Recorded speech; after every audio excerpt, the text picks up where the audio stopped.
Olá, minha irmã e olá, meu irmão do canal Templo São Paulo Leste. Espero que esteja tudo ótimo com você, com a sua família e com a sua unidade. Vamos para o Vem Segue-me dessa semana. Vamos estudar o livro de Ruth, os 4 capítulos, e também 1 Samuel, do capítulo 1 ao capítulo 7. Nessa aula, vamos ver a história de Ruth, que com Boaz eram antepassados de Jesus Cristo aqui na terra. Também de Ana, a mãe de Samuel, o grande profeta, e Eli e seus filhos. E a lição que cada um deixou. Uns foram ótimos exemplos, caso de Ruth, Noemi, Boaz, Ana e Samuel, claro, e Eli, que era o sumo sacerdote, fez coisas boas, mas que falhou com os filhos.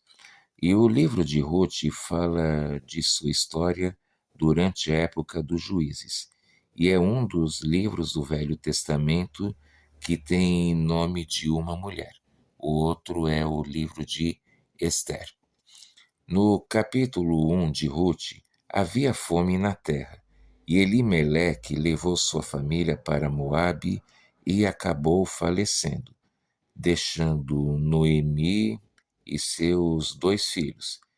Os filhos, eles se casaram com moabitas, e Ruth era uma delas.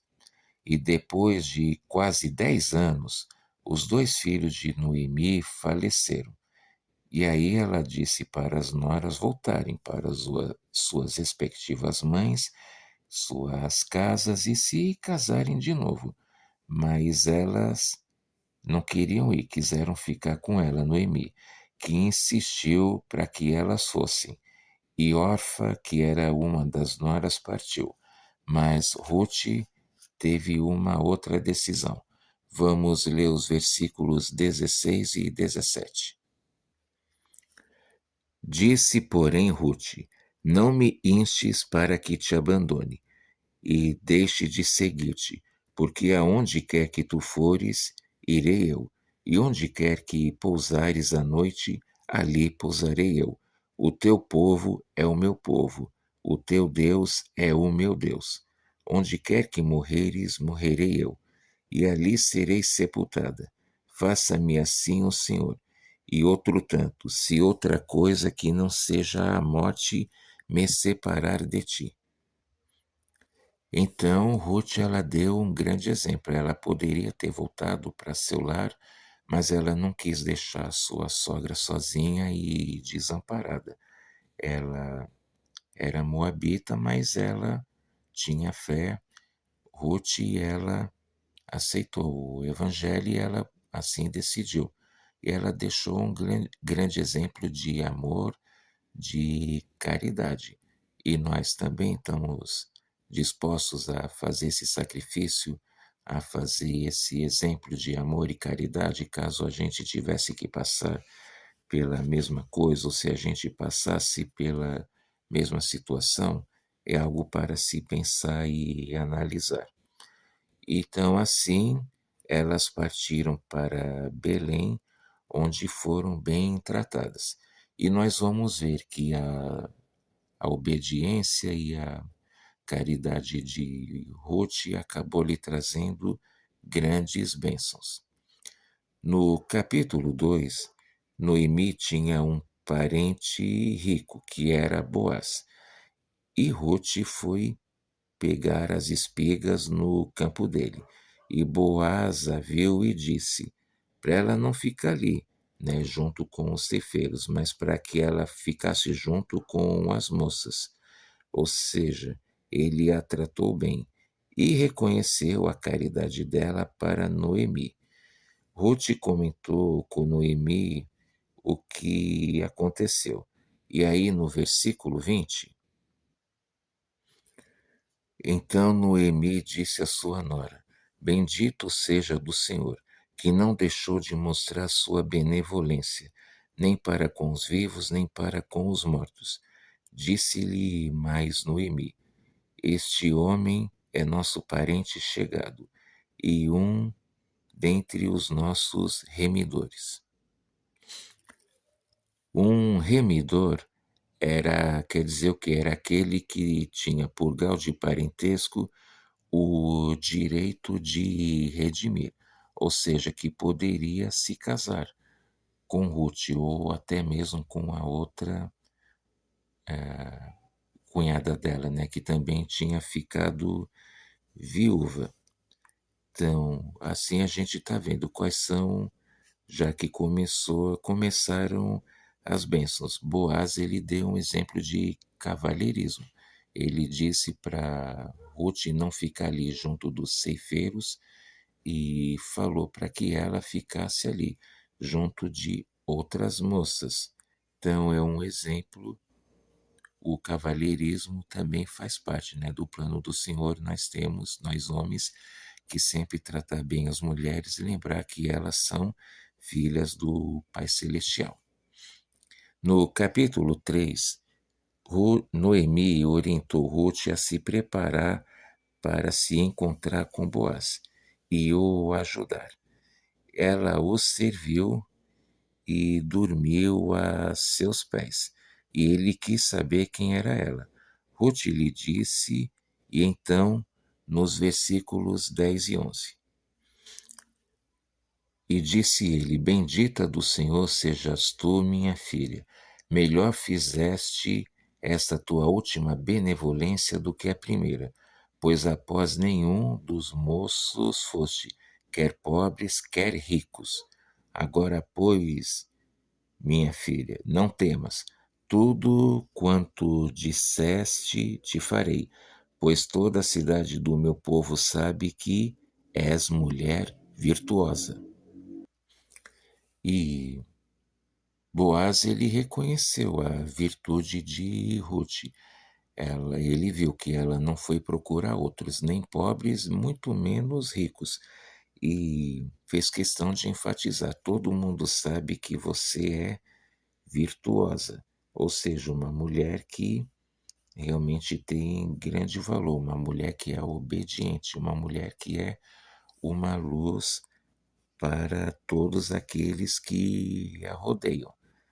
Exemplo a ser seguido realmente, né? Não é verdade? E Boaz, ele a tratou bem, lhe deu um manto para a cobrir até o amanhecer, para que ela não ficasse, né, ali desagasalhada e tal. E depois Ruth contou a Noemi. Então, quem está procurando um esposo, uma esposa, um casamento, deve sempre se procurar e lembrar disso.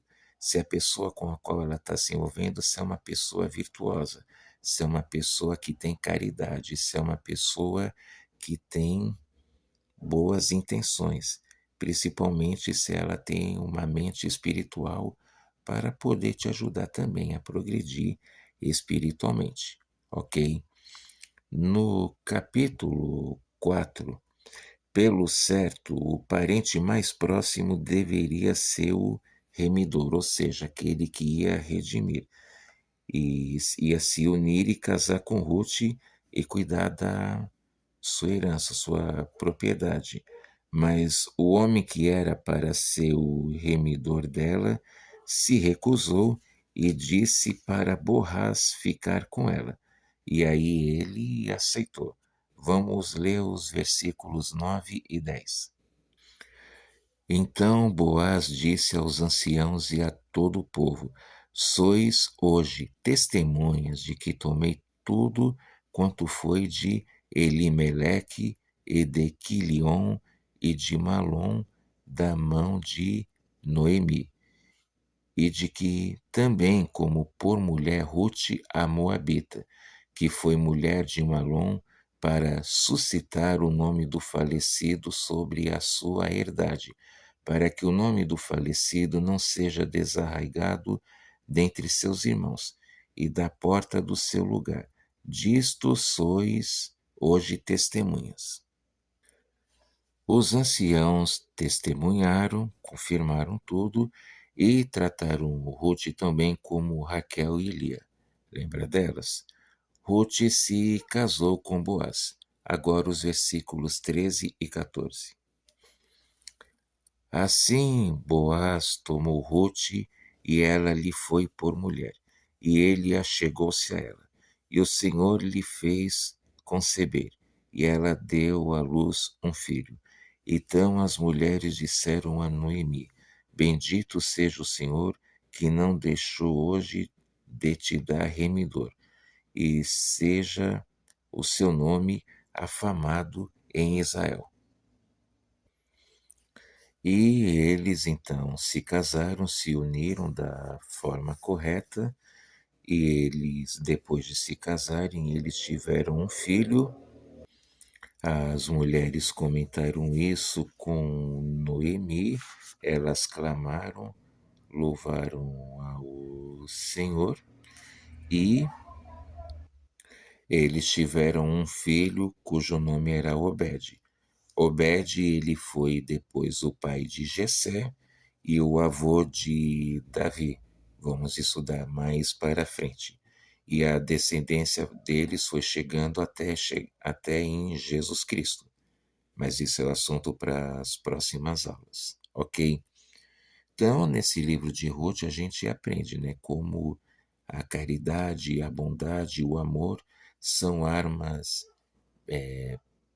vamos dizer assim, infalíveis, são métodos perfeitos, e as bênçãos, é claro, elas são garantidas. Tanto as bênçãos terrenas e muito mais as bênçãos para a eternidade, certo? Então, deixa aí nos comentários qual o exemplo, o que mais te chama a atenção. No exemplo de Noemi, mas principalmente no exemplo de Ruth. O que Ruth deixou de legado para toda a história. Comente aí. Então agora começamos a ler o livro de Samuel. No capítulo 1, Eucana, ele tinha duas esposas. Uma era Penina, com quem ele já tinha dois filhos, e Ana, que ainda não tinha filho nenhum. Mesmo assim, Eucana a tratava muito bem. E Penina, porém, tratava Ana muito mal, a ponto dela até chorar, pois ela não tinha filhos. E a outra, a Penina, ficava irritando, pentelhando e provocando Ana, porque que ela ainda não tinha conseguido conceber e ter filhos. Mas Eucana, ele sempre ia ao templo e falou com Ana, e ela, triste, chorou muito e orou ao Senhor. Vamos em 1 Samuel, capítulo 1, versículo 11. E fez um voto dizendo: Senhor dos exércitos, se benignamente atentares para a aflição da tua serva, e de mim te lembrares, e da tua serva não te esqueceres, mas a tua serva deres um filho homem, ao Senhor o darei por todos os dias da sua vida, e sobre a sua cabeça não subirá navalha. A navalha quer dizer, ele não ia ter o cabelo cortado, porque isso era o voto do nazireado. Por exemplo, Sansão, quem era nazireu tinha esse voto de não cortar o cabelo, e assim também acabou sendo de geração em geração até chegar em Jesus. Ana, ela não desistiu, ela não perdeu a fé, e ela prometeu ao Senhor que se ela tivesse um filho, ela o daria por todos os dias da sua vida, ia cumprir todos os votos, ia fazer cumprir todos os mandamentos. E lá no templo ele observou Ana, e ele chegou a achar que ela estava embriagada de vinho, mas ela disse que não, que ela não era disso, de vinho, e tal. E ele, que era o sumo sacerdote, a abençoou.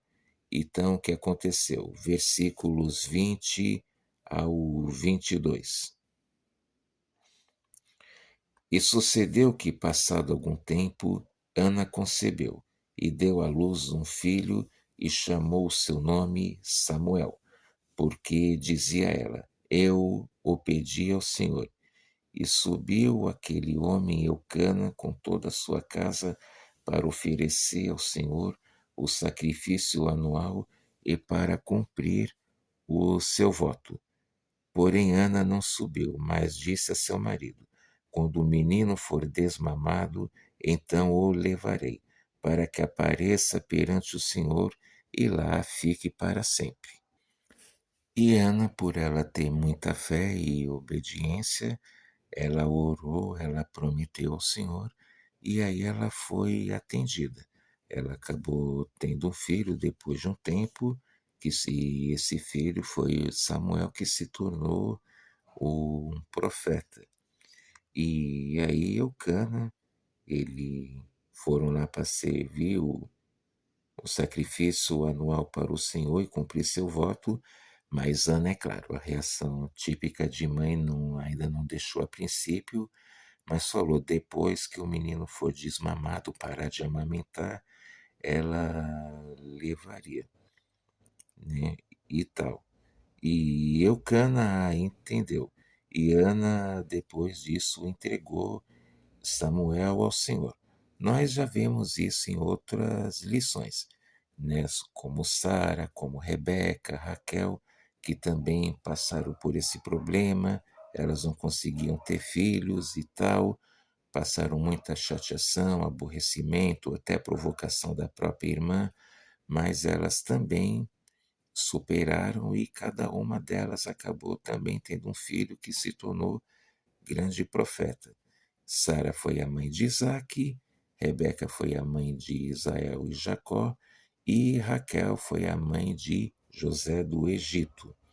E agora Ana, que acabou se tornando mãe de Isabel, ou perdão, de Samuel. É que eu lembrei aí no Novo Testamento também. Vamos ver sobre Isabel, que foi a mãe de João Batista, certo? E aí no capítulo 2, já começando dos versículos 1 ao 3, vamos ler. Então orou Ana e disse: o meu coração exulta ao Senhor, o meu poder está exaltado ao Senhor. A minha boca se alargou sobre os meus inimigos, porquanto me alegro na tua salvação. Não há santo como o Senhor, porque não há outro além de ti, e rocha nenhuma há como o nosso Deus. Não faleis mais palavras tão altivas, nem saiam coisas arrogantes da vossa boca, porque o Senhor é o Deus de conhecimento, e por ele são as ações pesadas na balança. Nesses versículos, o que está acontecendo? Ana, ela está louvando, ou seja, ela está agradecendo ao Senhor. Ela se lembrou do Senhor quando estava na dificuldade, na tristeza, porém, mais ainda, ela se lembrou do Senhor quando ela teve a alegria, no momento de felicidade e no momento que ela havia sido abençoada. E o que nós também temos que fazer, a gente tem que se lembrar do Senhor em todos os momentos. Claro, quando a gente precisar, a gente deve o procurar para pedir ajuda, mas a gente sempre deve se lembrar de agradecer por todas as bênçãos e não ficar somente pedindo. A gente deve sempre ser grato ao Senhor por todas as bênçãos, e isso temos que fazer todos os dias. Ele abençoou a Eucana e Ana, e depois de Samuel eles tiveram mais 3 filhos homens e mais 2 filhas. E então Ana, que se via em desvantagem lá em relação à outra, ela acabou tendo filhos, e também ela acabou tendo filhas. Se Penina teve outros filhos, não é registrado aqui, mostrado. Porém, grande foi a bênção dela. Então, ela acabou tendo 6 filhos. Olha só que maravilha, que bênção. E Samuel, ele crescia para o Senhor. E nós aí também vemos outro caso. Os filhos de Eli, que apesar dele ser o sumo sacerdote, eles faziam o que era errado. E ele, porém, não os corrigia. Eles cometiam fornicação, outros erros, e eles também não tratavam a Arca da Aliança com o devido respeito e reverência que deviam ter. E ele acabou sendo advertido. Versículo 29. Um um homem do Senhor foi lá para conversar com Eli e explicou para ele, disse as palavras do Senhor, que foram essas: Por que desprezais o meu sacrifício e a minha oferta de manjares, que ordenei na minha morada, e honras teus filhos mais do que a mim, para vos engordardes com o principal de todas as ofertas do meu povo de Israel? Então, naquela época, Eli estava cometendo um erro que, ao longo das épocas, mas principalmente, ultimamente, a gente vê acontecer demais. Ele estava temendo mais aos filhos, ou seja, a criatura, do que ao Criador. E com isso ele colocou a casa dele em pecado.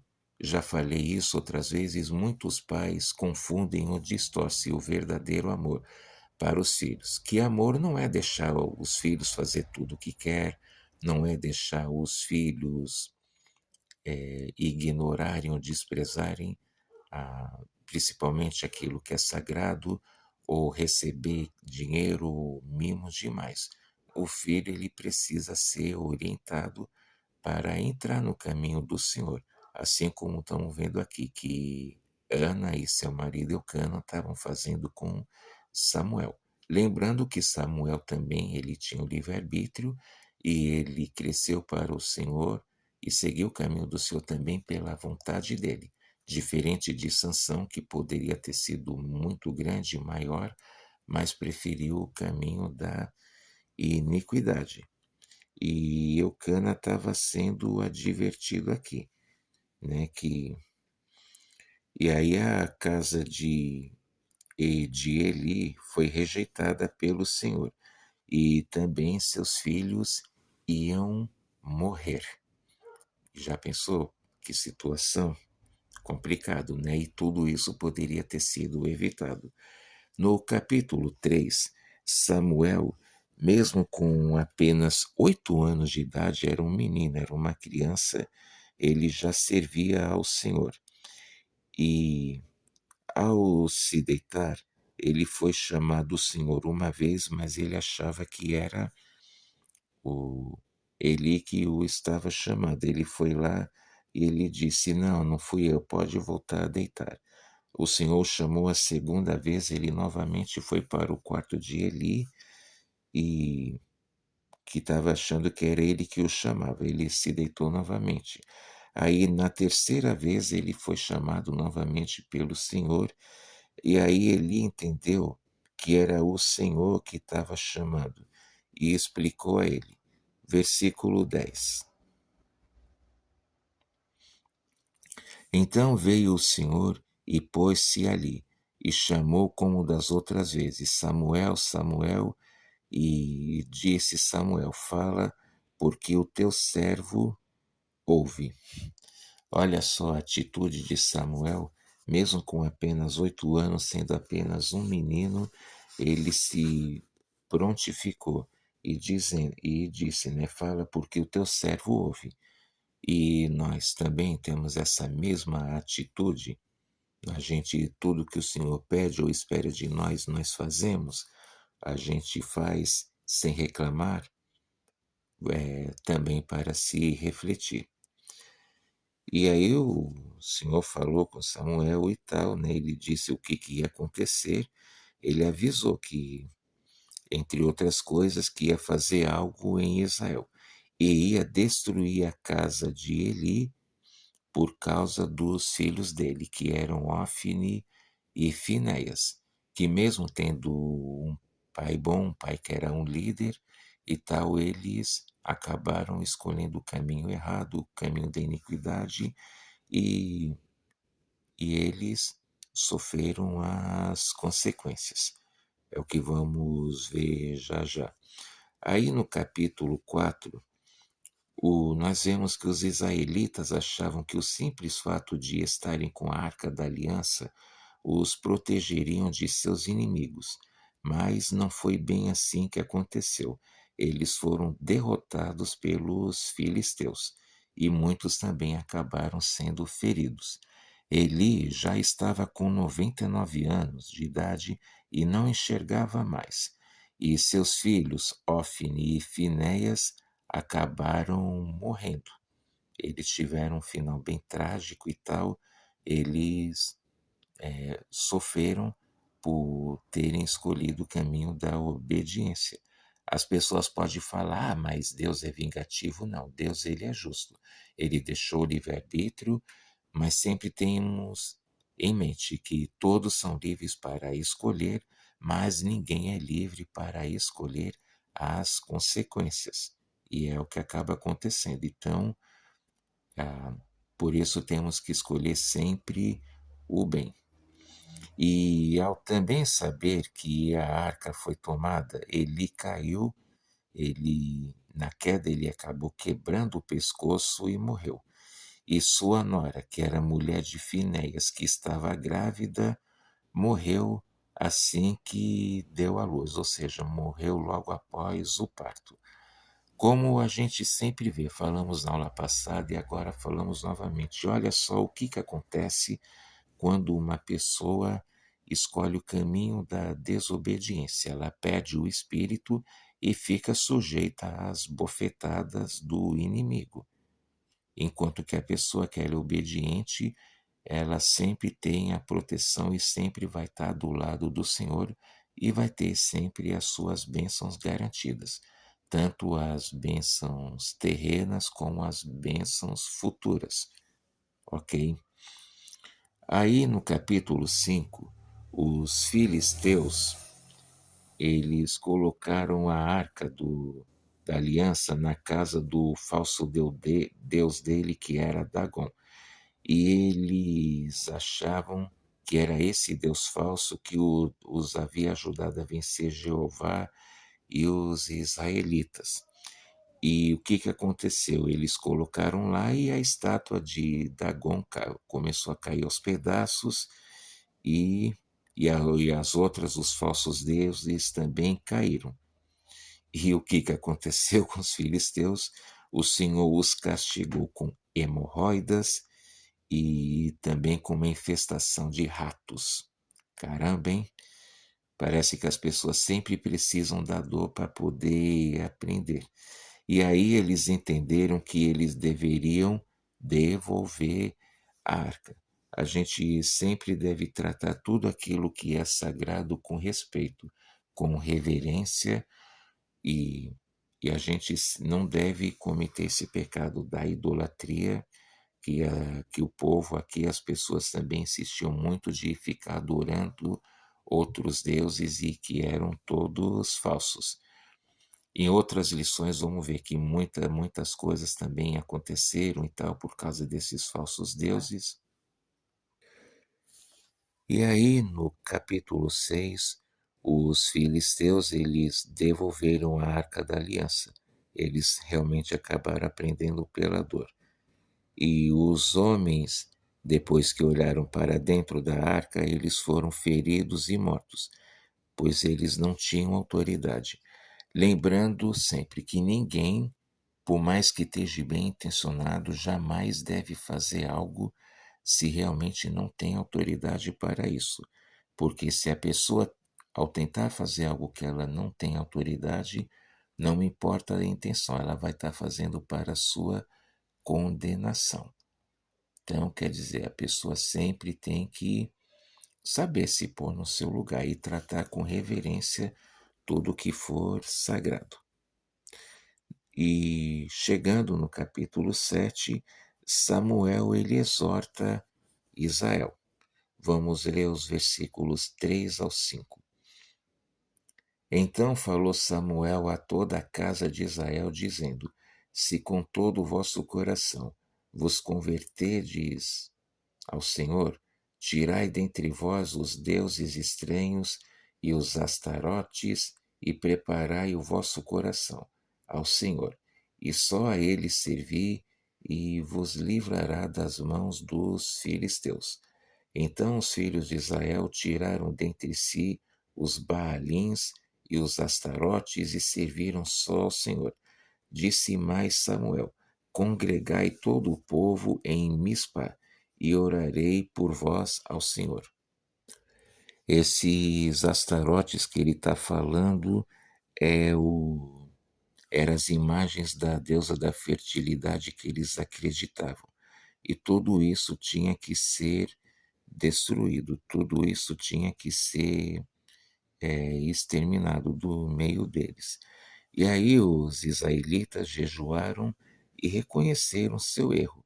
E Samuel os aconselhou a não pararem de orar e fez ofertas. E ele disse que ia orar por eles ao Senhor. E o Senhor os ajudou, de modo que os filisteus foram aterrorizados e derrotados. O versículo 13. Assim os filisteus foram abatidos e nunca mais voltaram aos termos de Israel, porquanto foi a mão do Senhor contra os filisteus todos os dias de Samuel. Eles haviam sido aterrorizados, fala que tinha tido tempestades, e o Senhor os ajudou para que eles pudessem ter vitória contra os filisteus. E aí as cidades que tinham sido perdidas, elas foram restituídas e Samuel julgava Israel. Então, que nós também possamos aprender com o exemplo de Samuel. Na verdade, a gente já aprende, mesmo antes de nascer, o exemplo que a sua mãe deu, o seu pai também deu, que sempre tratou muito bem a mãe dele, e ela, Ana, uma mulher de muita fé, uma mulher de muita obediência e esperança, nunca desistiu, não reclamava ao Senhor, mas ela fez aquilo que é esperado, ela dedicou o seu filho ao Senhor. Que nós possamos também dedicar nossos filhos ao Senhor, para que eles possam ser obedientes, para que eles possam realmente fazer o caminho que leva à salvação. Presto o meu testemunho, que eu sei que a igreja é verdadeira e que esses maravilhosos exemplos que a gente vê no Velho Testamento, por mais que já tenham se passado milhares de anos, mas nos ajuda muito na nossa vida atual. Então, essa aula que eu deixo em nome de Jesus Cristo, amém. Mais uma vez fazendo o convite, se você ainda não é inscrito, se inscreva no canal, não esqueça de deixar o seu like e de fazer o seu comentário, vamos compartilhar o que nós podemos aprender nessa infinidade de lições e aprendizado. Muito obrigado, um grande abraço, até a próxima aula, tchau.